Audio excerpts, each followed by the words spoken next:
"I don't care who your daddy is. You two ain't boarding." The gate agent's words hit Lily like a slap. Hartsfield Jackson, Gate 47. The whole damn terminal went silent. Funny, ain't it? How quick folks avert their eyes. Lily clutched Rose's hand, the little one already trembling. Corporate tickets. Solo flight. Yeah, it looked suspect. But what those airline drones didn't see, couldn't possibly fathom, was the quiet strength in Lily's gaze. Her daddy taught her kindness, even when the world throws rocks. And Tinsley Ray. She had no clue that such quiet compassion would be her undoing. No idea whose daughters she was messing with. They'll learn, they all will. Justice is boarding. Their matching pink dress was cold on their bodies suddenly. Their neat braids and polished Mary Janes a stark contrast to how small and vulnerable they felt in that moment. Welcome back to Black and Bruised Stories. If you're new here, you've just joined a community dedicated to truth, justice, and survival. Show some love by clicking the like and subscribe button. Before we dive deeper into this story, drop a comment where you are watching from and what time it is for you right now. The fluorescent lights buzzed overhead like angry wasps as passengers lined up behind them shifted uncomfortably, some pulling out phones, others averting their eyes from the discrimination unfolding before them. Lily's hand trembled as she held up her phone, displaying their boarding passes. Legitimate tickets purchased by their father for their first solo flight to Seattle. "But, Mom," Lily's voice shook with the effort of staying polite when every instinct screamed at the injustice. "We have our boarding passes right here. You can scan them. Please step aside."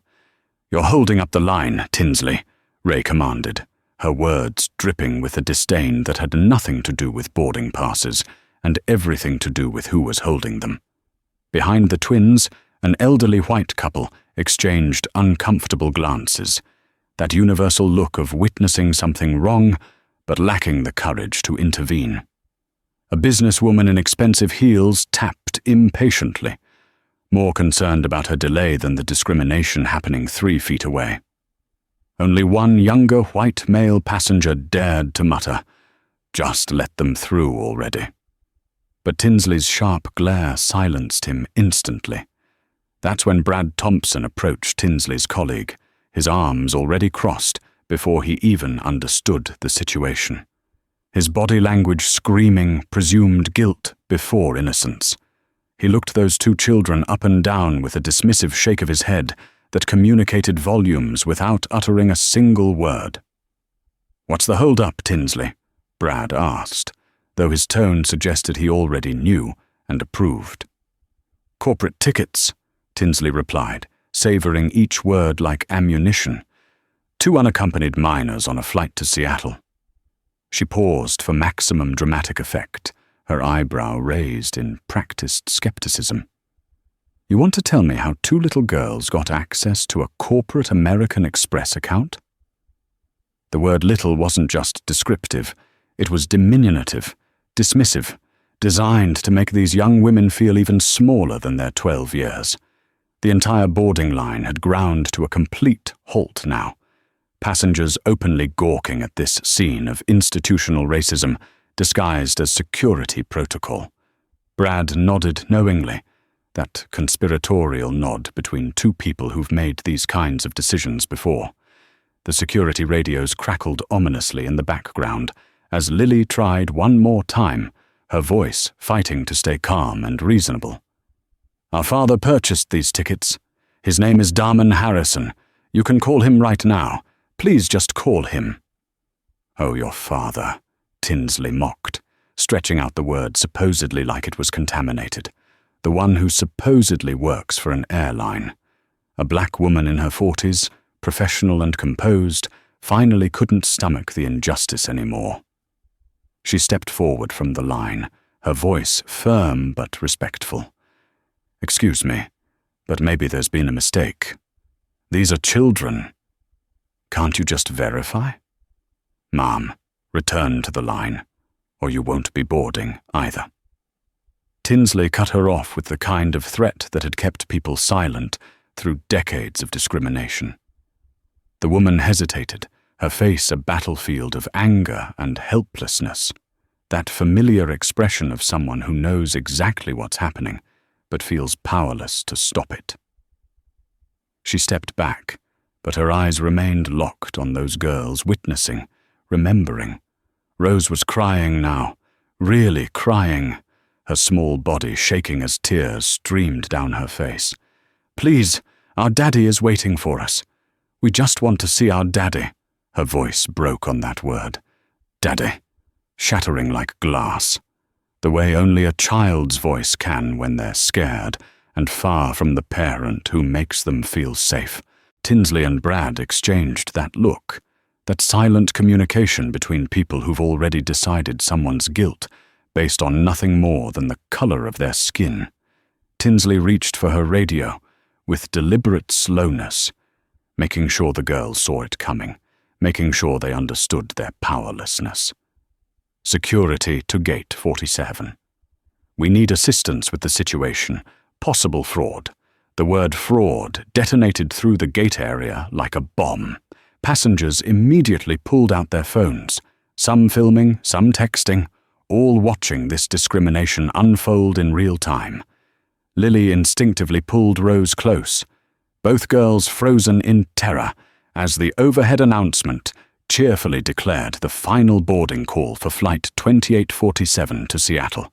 Their flight, the one they'd been counting down to for weeks, the one that would reunite them with their father.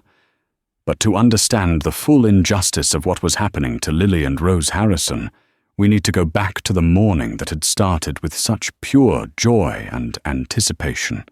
After happily saying goodbye to their grandma Patricia, they made their way toward Gate 47, chattering about their Seattle plans. They passed other families, business people buried in phones, soldiers in uniform who made them think of their uncle. Everything felt normal, safe, exciting, the world opening up before them like a promise. They reached Gate 47 45 minutes before boarding, settling into seats near the window where they could watch planes take off and land. Lily started her Sudoku while Rose scrolled through TikTok, occasionally showing her sister funny videos. Behind the counter at Gate 47, Tinsley Ray was checking her computer with the kind of scrutiny usually reserved for TSA agents. Her colleague Brad Thompson was organizing boarding passes, both of them going through the motions of their daily routine until Tinsley's eyes landed on the twins. She watched them for a long moment, something shifting in her expression. Brad noticed her staring. "What is it?" he asked. "Those two seats, 14A and B. What about them? They're unaccompanied minors flying on corporate tickets." Brad shrugged. "So, happens all the time. Not with kids who look like that." "Not on corporate accounts," Tinsley said, her meaning crystal clear without saying the actual words. Brad looked at the twins, then back at Tinsley, and something unspoken passed between them, a decision based on nothing more than prejudice dressed up as precaution. Tinsley pulled up the reservation on her computer, her expression hardening with false suspicion. Damian Harrison, Skyward corporate card. 2 tickets last minute, purchase could be legit. Brad offered weekly, or it could be stolen. You remember last month, those teenagers with the hacked accounts. Those were different. Were they? Tinsley's question hung in the air, heavy with implication. "I'm flagging this. Better safe than sorry." She made a note in the system, sealing the twins' fate with a few keystrokes born of bias. The twins remained blissfully unaware, laughing at something on Rose's phone, their last moments of innocence before their world would shatter. Time passed with airport slowness until the boarding announcement finally came. First-class passengers boarded, then Zone 1, Zone 2. The twins were Zone 3, gathering their backpacks with excitement, joining the line with the confidence of travelers who belonged there because they did. Lily texted their dad, "About to board. Love you." They approached the counter with bright smiles, holding out their phones with the boarding passes displayed. And that's when Tinsley's expression changed, transformed from professional distance to active hostility. She scanned their passes once, twice, 3 times, each scan accompanied by a theatrical frown. Her computer beeped. "There's a problem with these passes," she announced, loud enough for everyone to hear. And we're back where we started, at the moment when discrimination showed its ugly face to 2 innocent children who just wanted to see their father. The moment that would change everything. The moment when the CEO's daughters learned that sometimes the world judges you before it knows you. The moment when Damian Harrison would learn what had happened to his babies and bring the entire airline industry to its knees. If you're as outraged as you should be, hit that subscribe button right now because you need to hear how this story ends. And tell me in the comments, have you or someone you know ever faced discrimination while traveling? What would you have done if you'd been in that boarding line? Tinsley Ray held those phones like evidence in a crime that existed only in her prejudiced imagination, staring at the boarding passes with the intensity of someone looking for a reason, any reason, to justify what she'd already decided to do. The line behind Lily and Rose grew longer, restlessness rippling through the crowd like waves of discomfort. Brad leaned over to peer at Tinsley's screen, his body language already supporting whatever she was about to do. The twins stood there, confusion replacing excitement, their purple backpacks suddenly feeling heavier on their small shoulders. "What kind of problem?" Lily asked, her voice steady despite the earthquake happening in her chest. "Step aside, please," Tinsley commanded, with the authority of someone who'd done this before. "Let me handle the other passengers first." "But we're Zone 3. It's our turn," Rose protested, her sense of fairness offended by this inexplicable delay. "Step aside." Tinsley bit off each word like she was spitting them at the girls. The twins moved to the side, the walk of shame watched by dozens of eyes, some sympathetic, others annoyed at the delay, most simply glad it wasn't them. Lily kept her hand on Rose's shoulder, a protective gesture their mother had taught them. "Stay together. Stay strong. Stay dignified, even when the world tries to strip your dignity away." "It's probably just a technical glitch," Lily whispered to her sister, but her voice betrayed the doubt creeping in like fog. "They'll fix it." 5 minutes passed, like hours. 10 passengers boarded while the twins stood in limbo. Tinsley occasionally glanced at them while scanning other passes, her looks carrying the weight of accusation. Finally, the last Zone 3 passenger boarded, disappearing down the jet bridge to the plane that should have carried the twins to their father. Zone 4 was called. Then Zone 5. The twins remained standing, monuments to injustice that everyone could see, but no one would address. Lily approached the counter again, her 12-year-old dignity fighting against 12-year-old tears. "Mom, excuse me. Can we please board now? I'm still verifying your tickets." Tinsley replied without looking up the lie as obvious as the discrimination, but everyone in our zone already boarded because their tickets weren't flagged as suspicious. Tinsley finally looked up, her eyes cold as winter in Atlanta rarely was. The word suspicious hit the girls like physical blows. Rose's eyes widened with the shock of being accused of something she didn't even understand. Suspicious? We didn't do anything wrong. Rose's voice cracked with indignation and fear. Brad stepped forward, playing his supporting role in this theater of injustice. "Where did you get these boarding passes?" "Our father sent them to us. He bought the tickets," Lily explained for what felt like the 100th time. "And where is your father?" Brad asked, though he knew the answer. "In Seattle. We're flying to visit him." Tinsley and Brad exchanged another one of those looks, the kind that communicated entire racist assumptions without words. "So, you're traveling alone with tickets purchased on a corporate account, and your supposed father isn't here to verify the purchase. That word again, supposed weaponized to strip these girls of their family, their truth, their very identity. He's not my supposed father. He's my actual father." Lily's composure finally cracked, her voice rising with frustration. "His name is Damon Harrison. You can call him." "Well, handle this our way," Tinsley decreed. "Brad, get me the booking details." Brad typed with theatrical slowness, while the twins stood there, humiliation burning their cheeks as hot as summer asphalt. Other passengers were watching openly now, some with phones raised, recording this moment that would soon go viral for all the wrong reasons. The final boarding call for Flight 2847 echoed through the gate area, each word another nail in the coffin of the twins' hopes. Tinsley's computer screen showed the booking information, and she scrutinized every detail like she was decoding enemy intelligence. This was booked 3 days ago, using a Skyward Airlines corporate American Express card. Account holder, Damon Harrison. "That's our dad," Lily practically shouted, hope flaring briefly. "How did 2 12-year-old girls get access to a corporate credit card?" Tinsley asked, her tone suggesting she'd already decided on the answer. "We didn't get access to anything. Dad bought them for us." Rose's tears were flowing freely now, her voice thick with confusion and fear. Brad jumped in with fake concern. "Do you have any proof of that?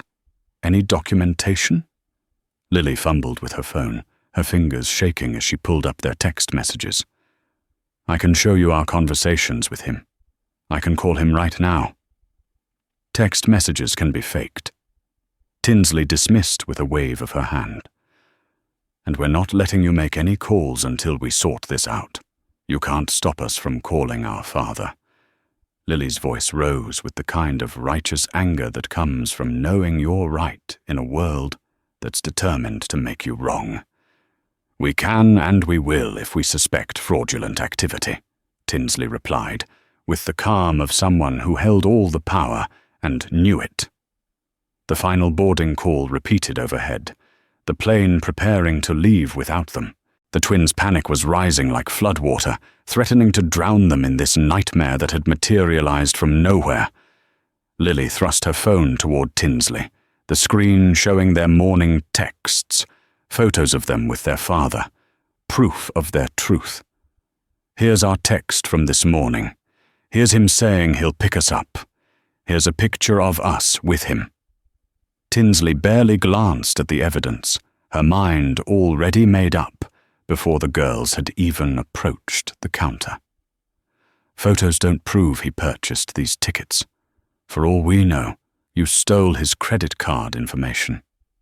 We didn't steal anything." Rose's voice broke completely, sobs racking her small body. That's when the black woman from the boarding line couldn't take it anymore.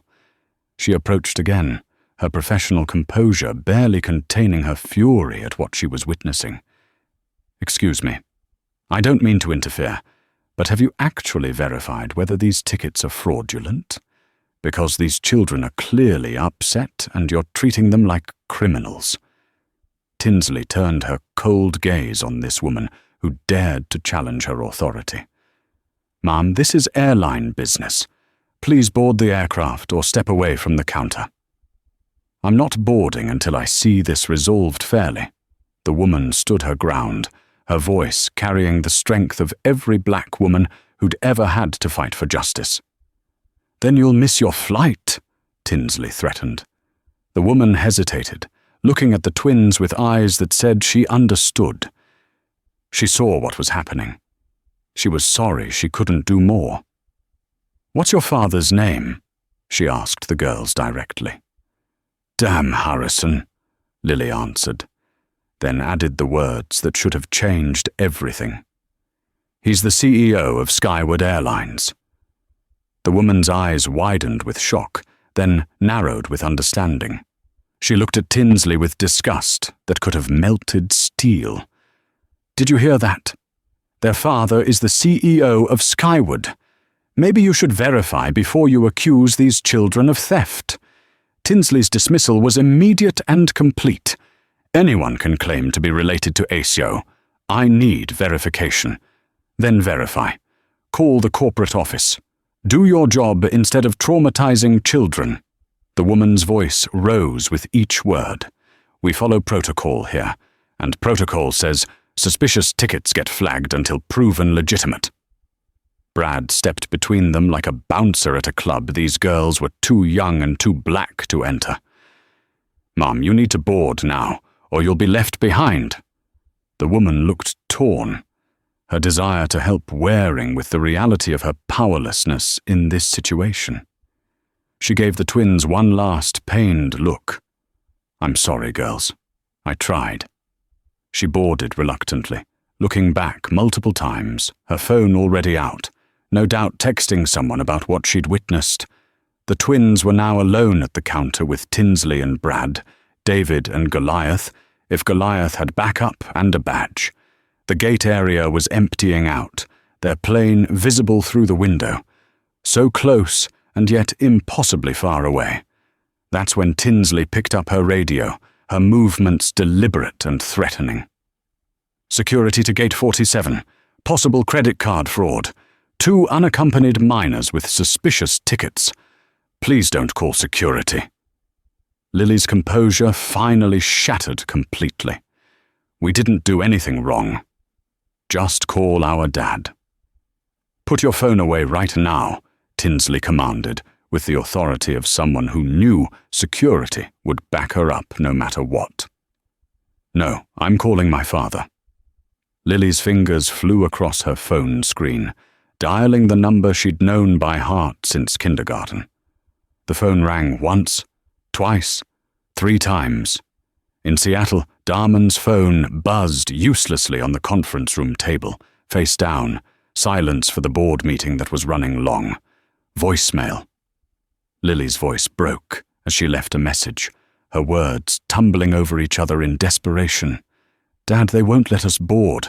They're saying our tickets are fake. They called security. Please call back. Please." She hung up and immediately called again. Voicemail. The crushing weight of their father being unreachable when they needed him most was almost unbearable.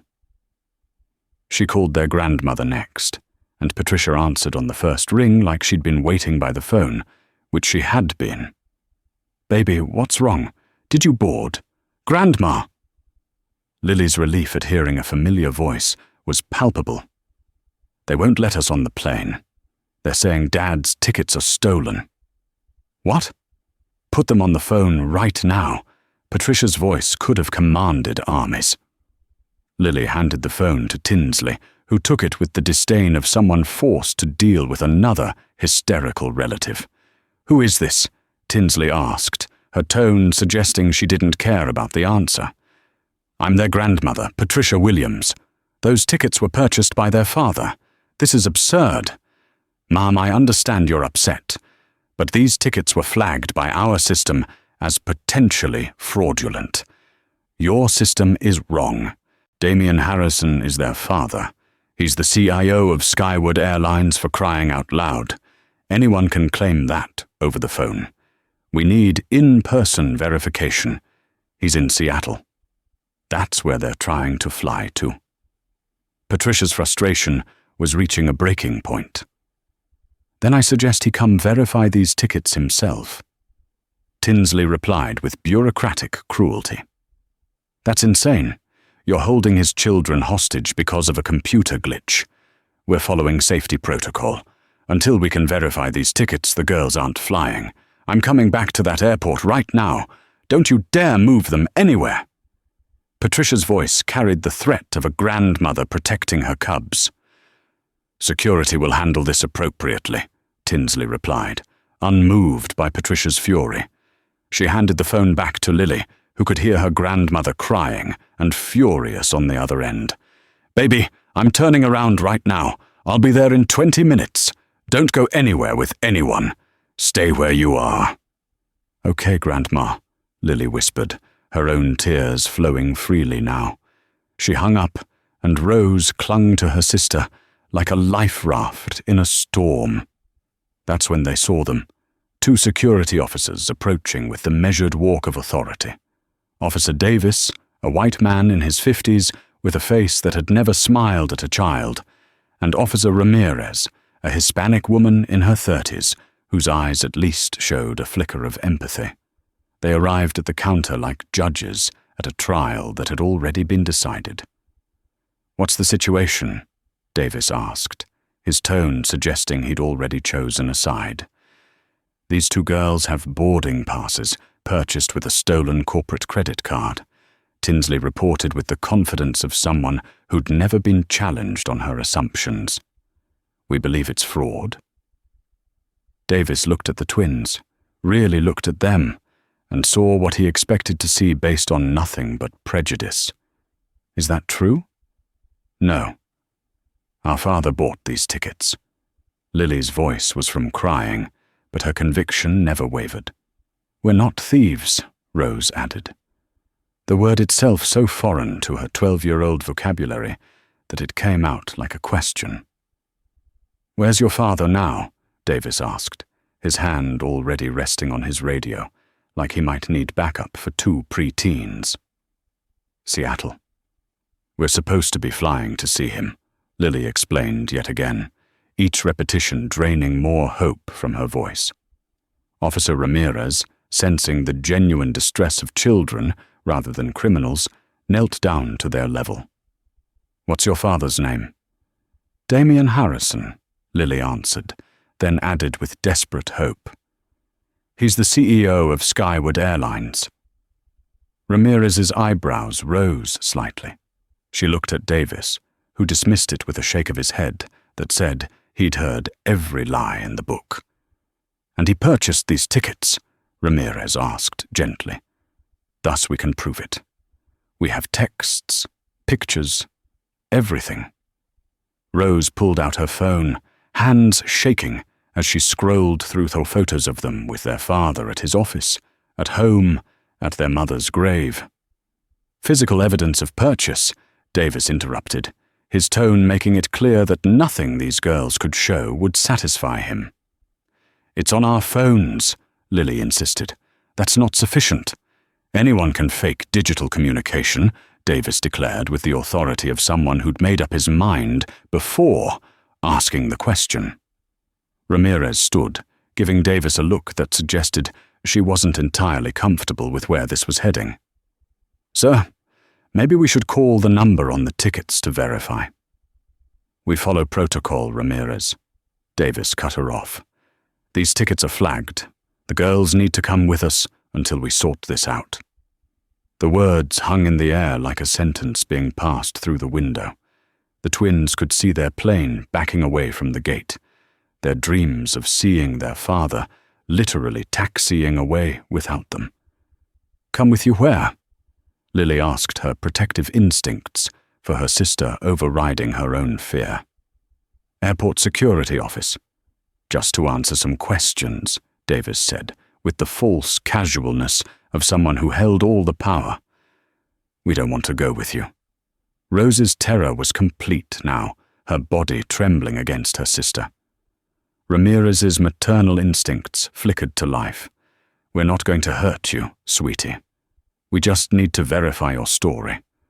But what 12-year-old believes that when uniformed officers are taking them away?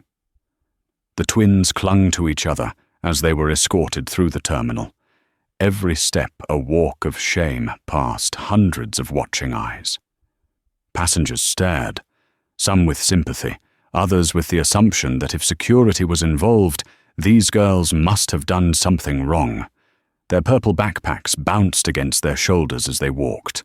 The same backpacks they'd packed with such joy that morning, now feeling like evidence in a crime they didn't commit. Lily held Rose's hand so tight their knuckles went white, trying to be the big sister, even though she'd been born only 3 minutes earlier.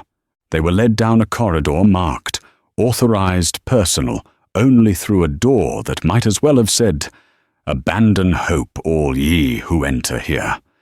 The hallway beyond was institutional grey, lit by fluorescent lights that hummed like angry wasps. The smell of burnt coffee and industrial disinfectant mixing into the perfume of bureaucratic indifference.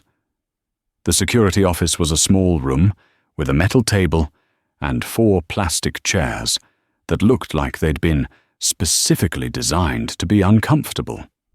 The walls were bare except for official notices and a clock that would mark every excruciating minute of this nightmare. Officer Ramirez stayed with them, while Davis stepped out to do whatever security officers do when they've already decided someone's guilty. She sat across from them, her face showing the conflict between following orders and following her conscience. "Girls, I know you're scared," she said softly, "but we just need to get this sorted out, okay?" "We're telling the truth," Lily insisted, her voice raw from repetition. "Our dad bought these tickets." "I believe you believe that," Ramirez replied, which wasn't the same as believing them. "But we have to verify everything." "Why?" Rose asked, with the pure confusion of a child who'd been raised to believe the system was fair. "Why don't you believe us?"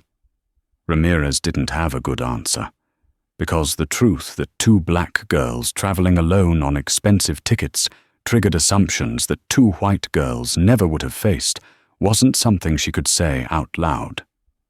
"It's procedure," she finally offered weakly. "When tickets are flagged, we have to investigate." "Why were our tickets flagged?" Lily asked, the question that cut to the heart of everything. "We didn't do anything to trigger any flags." "I don't know," Ramirez admitted, and for a moment her discomfort with this entire situation was visible. "That's what we're trying to figure out." Davis returned with a file folder, sitting across from the twins with the demeanor of an interrogator rather than a public servant. He opened the folder with unnecessary drama, pulling out a form like he was about to read them their rights. "All right, let's start from the beginning. Your names." "Lily Harrison," Lily answered, her chin up despite everything, their mother's dignity living on in her daughter. "Rose Harrison," Rose whispered, her voice small but determined. "Ages 12, they answered in unison, their twin connections still strong even in crisis. "Your twins?" "Yes, sir," Lily responded, with the politeness their grandmother had drilled into them, even when facing injustice. "And you live in Atlanta?" "Yes, sir, with our grandmother, Patricia Williams." "And your parents?" Davis asked, his tone suggesting he was looking for inconsistencies. The question hung heavy in the antiseptic air. Lily's voice dropped to barely above a whisper. "Our mother passed away 2 years ago. Our father lives in Seattle for work." For just a moment, Ramirez's eyes softened with genuine sympathy, but Davis remained unmoved. "I see. And he purchased these tickets for you." "This. How many times do we have to tell you?" Rose's frustration finally boiled over. 12 years old and already exhausted by injustice. "Watch your tone, young lady," Davis warned with the authority of someone who'd never been questioned by a child. "Sir, they're children. They're scared," Ramirez intervened, her discomfort growing with each passing minute. "They're suspects in a fraud investigation," Davis countered, the word suspects hanging in the air like a guilty verdict already passed. "Suspects? We're 12. Lily's incredule would have been funny if it weren't so tragic. "Age doesn't preclude criminal activity," Davis replied with the cold logic of someone who'd forgotten that children were children. The word criminal landed like a bomb in that small room. Rose started crying harder, the kind of crying that comes from fear and confusion and the terrible realization that being innocent isn't always enough. Lily's hands shook with a combination of anger and fear that no 12-year-old should have to feel. "Please just call our father," Lily begged for what felt like the 1,000th time. "His number is on the tickets. Just call him. We'll verify everything in due time," Davis replied with bureaucratic coldness. "First, I need you to unlock your phones." "Why?"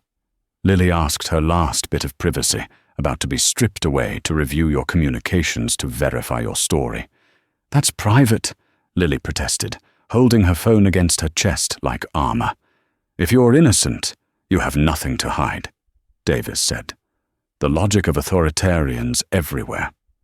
That's when Ramirez finally found her backbone. "Sir, we need parental consent to search a minor's phone." Davis glared at her like she'd betrayed the thin blue line. "They're suspects. They're children," Ramirez insisted, her voice firmer now. "We need to follow proper procedure." The irony of following proper procedure now, after everything that had been improper about this situation, wasn't lost on anyone in that room. Davis backed down, but his expression promised this wasn't over. Outside the room, raised voices could be heard echoing down the corridor. Patricia Williams had arrived, and hell hath no fury like a grandmother whose grandbabies were being mistreated. "Those are my grandbabies." "Where are they?" Patricia's voice carried the authority of generations of black women who'd fought battles they shouldn't have had to fight. A security guard tried to stop her. "Mom, you can't be back here. Watch me," Patricia declared, and the sound of her church heels clicking on linoleum was like an army approaching. She followed the sound of crying, her grandmother's instinct leading her straight to her girls. Davis stood to block her entry, but Patricia Williams had faced down bigger obstacles than one security officer.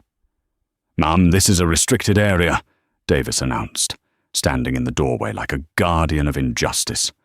"And those are my grandchildren." Patricia's fury could have powered the entire airport. "What have you done to them?" She pushed past him with the strength of righteous anger, gathering both girls in her arms. They clung to her like she was salvation itself. Both crying now, their bodies shaking with the relief of familiar arms. "Explain to me right now," Patricia demanded, her voice carrying the weight of every ancestor who'd fought for justice. "Why two innocent children are being treated like criminals." "They were traveling with fraudulent tickets," Davis stated as if repetition would make it true. "They were not. Their father purchased those tickets. Darman Harrison, CIO of Skyward Airlines." Patricia's voice rose with each word. "How hard is that to verify?" "We're following protocol," Davis started, but Patricia cut him off with the precision of a woman who'd heard enough excuses for a lifetime. "Your protocol is traumatizing two children who just lost their mother. They were excited to see their father, and you've turned it into a nightmare." Ramirez stepped forward, trying to de-escalate. "Mom, I understand you're upset. We're just trying to verify the tickets, then pick up the phone and call him." Patricia's frustration was palpable. "His number is right there on the reservation." "We will in due time," Davis replied with infuriating calm. "First, we need to complete our investigation." "Investigation?" Patricia's voice could have shattered glass. "They're children with valid boarding passes." That's when the door opened and a supervisor entered. David Chin, 45, Asian American, with the measured demeanor of someone who'd risen through the ranks by keeping his head down but hadn't forgotten his humanity in the process. "What's going on here?" Chen asked, his tone neutral, but his eyes taking in everything. The crying children, the furious grandmother, the defensive officers. Possible fraud case. Davis reported like a soldier to a superior. Two minors with corporate tickets they can't verify. Chen's eyebrow raised slightly at the phrasing. "Can't verify or haven't verified?" "Sir?" Davis asked, not understanding the distinction. Did you call the number on the reservation? Chen asked, with the patience of someone dealing with incompetence. Not yet. We were questioning the suspects first. The 12-year-old suspects, Chin repeated, his tone making it clear what he thought of that classification. He looked at the twins, really looked at them. Two scared children clinging to their grandmother, tears streaming down their faces, purple backpacks that had probably been picked out with such care for their first solo flight. Something in his expression shifted. "Let me see the tickets," he ordered. The paperwork was handed over, and Chin reviewed it with the attention to detail that had made him supervisor. His expression changed as he read, understanding dawning. "This is a Skyward corporate account, registered to Damian Harrison." "That's what we've been saying," Patricia exclaimed with exhausted vindication. "And the girls claim he's their father?" Chen asked, though his tone suggested he already believed it. "He is our father," Lily said, her voice but determined to be heard. Chen turned to his officers with barely concealed frustration. "Officer Davis, did you verify this claim?" "We were in the process," Davis started. "That's a no." Chin cut him off. "Officer Ramirez, please call the contact number on this reservation." "Yes, sir," Ramirez replied, relief evident in her voice as she pulled out her phone. The phone rang, and 3,000 m away in Seattle, Damon's phone vibrated uselessly on the conference table, face down and silenced, while he presented quarterly projections to a board that had no idea their CEO's world was falling apart. Voicemail. "No answer," Ramirez reported. "Leave a message identifying yourself and asking for immediate callback," Chin instructed. Ramirez did, her official voice explaining the situation in terms that would terrify any parent. Chen turned to his computer, fingers flying across the keyboard. "Damon Harrison, let's see what we can find." He typed the name into Google, and the screen filled with results. His eyes widened as he clicked through. Forbes Damian Harrison, named CEO of Skyward Airlines. Wall Street Journal. Skyward Airlines. CEO. Damian Harrison leads industry in innovation. Business Insider. How Damian Harrison rebuilt Skyward after personal tragedy. And then the article that changed everything from 2 years ago. Skyward CEO's wife loses battle with cancer. The accompanying photo showed Damon Harrison at a funeral, his arms around 2 young girls. Chen zoomed in, and there was no mistaking it. Lily and Rose, younger, but unmistakably them, at their mother's funeral. Chen's voice was quiet, but carried the weight of dawning horror. "Officer Davis, come look at this." Davis approached the screen, and the color drained from his face as he saw article after article, photo after photo, proof after proof that these girls were exactly who they said they were. "Still think these girls stole his credit card?" Chin asked, his voice deadly quiet. The silence in that room was deafening. This is already too much for any children to endure. But it's about to get worse before it gets better. If you want to see justice served, make sure you're subscribed with notifications on. And I need to know, what would you do if you were Damian Harrison and found out your daughters were being treated this way? Leave your answer in the comments. In Seattle, Damian Harrison's world was about to explode. The Q4 expansion presentation was reaching its climax. Board members nodding approvingly at profit projections that would mean nothing in about 30 seconds. Damian was explaining market penetration strategies when something made him glance at his watch. 2:47 p.m. His daughters should have boarded 32 minutes ago. They always texted when they boarded. Boys. A cold finger of dread traced down his spine as he reached for his phone under the table, trying to be discreet. The screen lit up with a cascade of notifications that made his blood turn to ice. 7 missed calls from Lily, 4 from Rose, 3 from Patricia.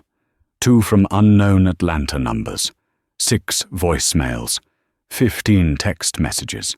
His chair scraped against the floor as he stood abruptly, the presentation forgotten, the board members forgotten, everything forgotten except his daughters. "Damien, we're in the middle," the CFO started. "It's my daughters. Excuse me." Damien's voice carried a tone that no one in that room had ever heard before. Not the CEO speaking, but a father whose children were in danger. He was out the door before anyone could respond, phone already pressed to his ear as he listened to the first voicemail. Lily's terrified voice filled his ear. "Dad, they won't let us board. They're saying our tickets are fake. They called security on us. We're scared." His hand braced against the wall as the world tilted. The second voicemail was Rose crying, "Daddy, please call back. The lady at the gate is being mean to us. She says, 'We're lying about you being our dad.'" The third message was Patricia, and her fury mixed with fear made his knees weak. "Damien, I don't know what's happening, but they've taken the girls somewhere. Security has them. They're treating them like criminals. I'm going back to the airport. Call me immediately." Damien Harrison, CEO of Skyward Airlines, the man who commanded boardrooms and controlled billion-dollar deals, was shaking as he called Patricia back. She answered before the first ring finished. "Damien, where are they? Are they safe?" "They're with me now in some security office." "Damien, they accused them of fraud. They wouldn't let them board. They've been interrogating them like criminals." The deadly quiet in Damien's voice was more terrifying than any shout. "Put me on speaker." Patricia switched to speaker, and his daughter's voices crying. Dad almost broke him completely. I'm here, babies. Are you hurt?" "No, we're okay." "Just scared," Lily said, trying to be brave. "They said we stole your credit card." Rose sobbed. Damien closed his eyes, his jaw clenching so tight his teeth arched. When he spoke again, his voice was controlled, but contained in fury that could level mountains. "Patricia, who's in charge there? There's a supervisor, David Chin. He just got here. Put him on the phone now." Chen took the phone with the professional comm of someone who didn't yet realize his entire career was about to change. "Mr. Harrison, Supervisor Chin, I'm going to speak very clearly so there's no misunderstanding. Those are my daughters. I purchased those tickets. They've been traumatized by your staff. I want the names of every single person involved in this. Mr. Harrison, I understand your frustration." "No." Damien cut him off with surgical precision. "You don't understand anything yet. I am the CEO of Skyward Airlines. Those are my children. Your gate agents profiled them, accused them of theft, and had them detained by security. Do you have any idea what you've done?" Chen's voice wavered for the first time.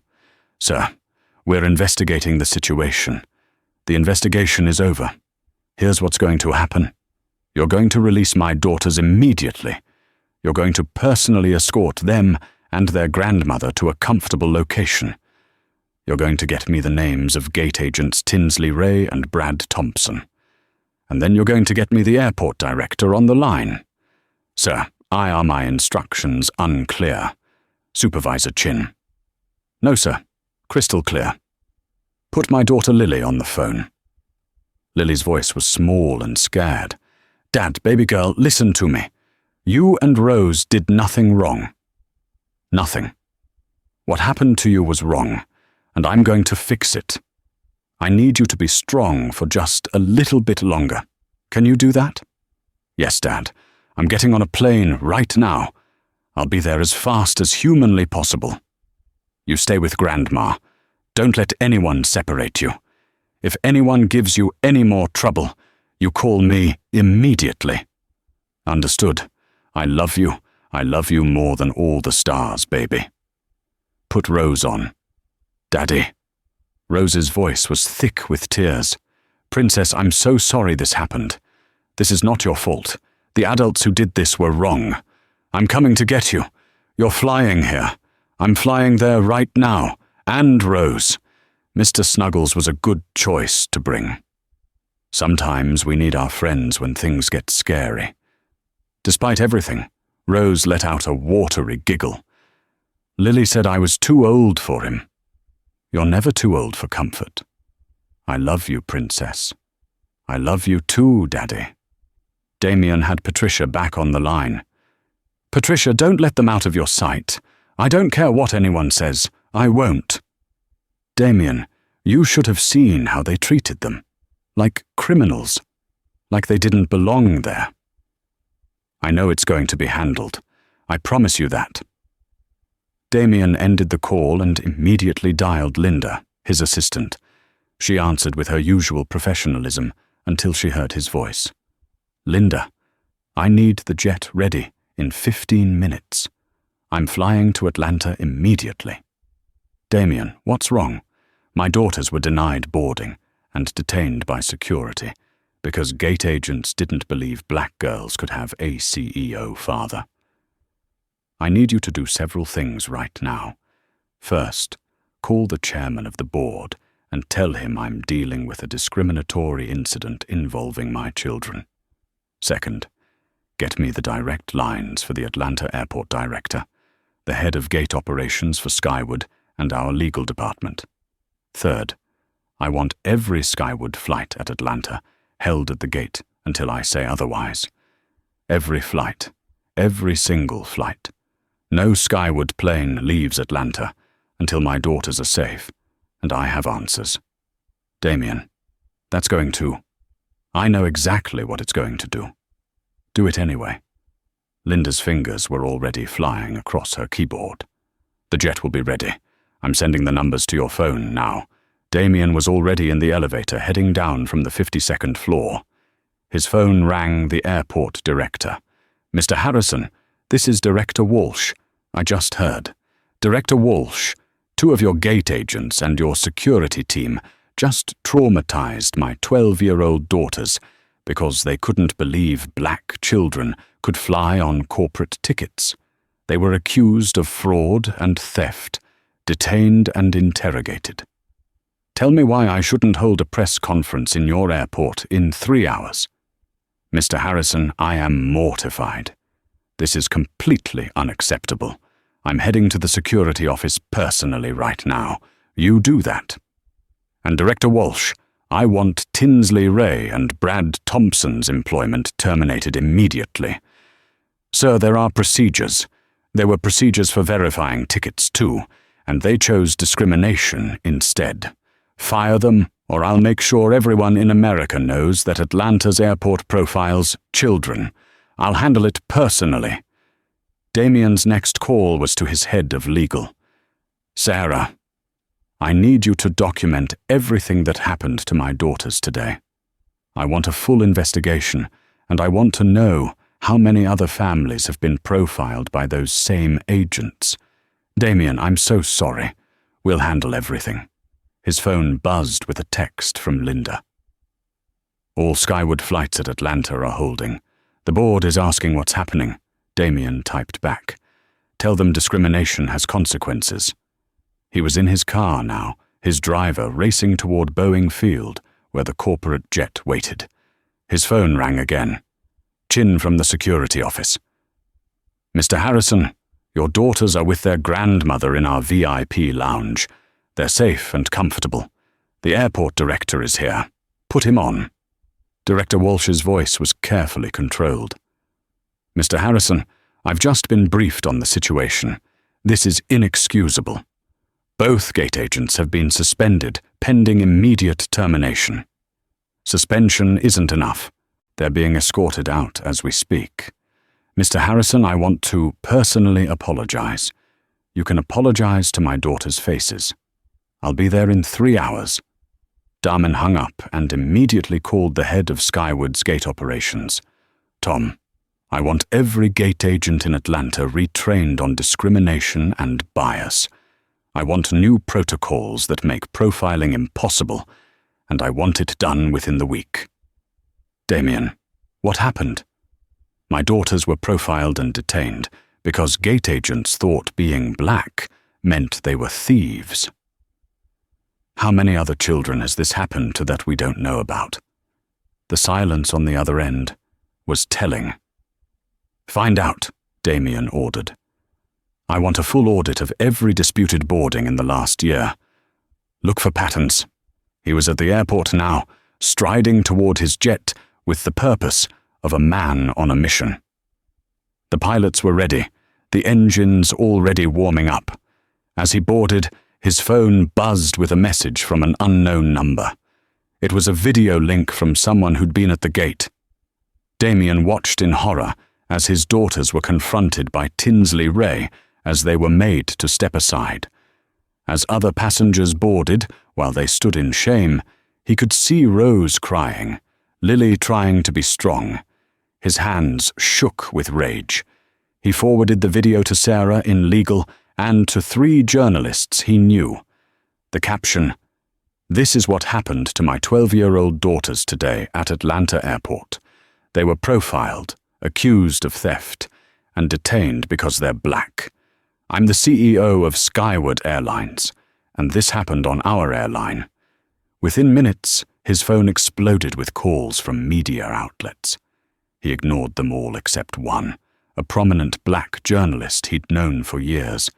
"Damien, I just saw the video." "I'm so sorry." "Run the story, Denise. Every detail. I want the world to know what happened today." "You sure?" "This is going to be huge. My daughters were treated like criminals for existing while black."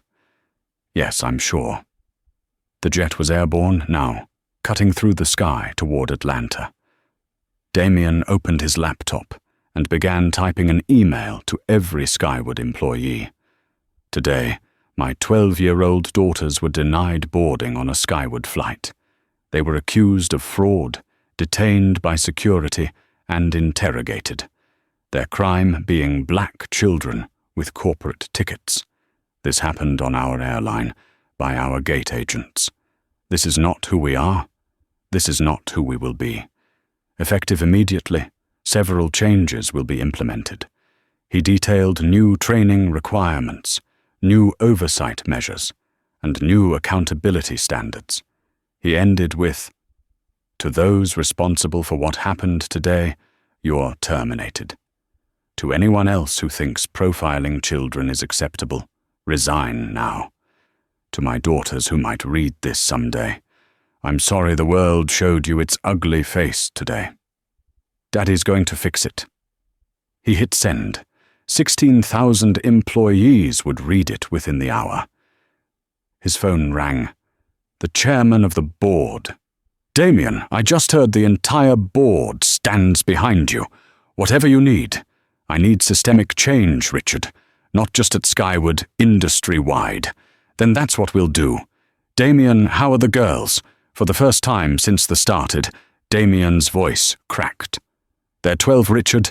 They just wanted to see their dad." Back in Atlanta, the airport was in chaos. Every Skyward flight was holding at the gate, passengers demanding answers. Social media exploded as the video went viral. Flying Wall Black started trending. Other passengers from the flight began posting their own videos and accounts of what they'd witnessed. Patricia sat in the VIP lounge with the twins, holding them close. Airport executives kept coming to apologize, but she wasn't interested in apologies. She wanted justice.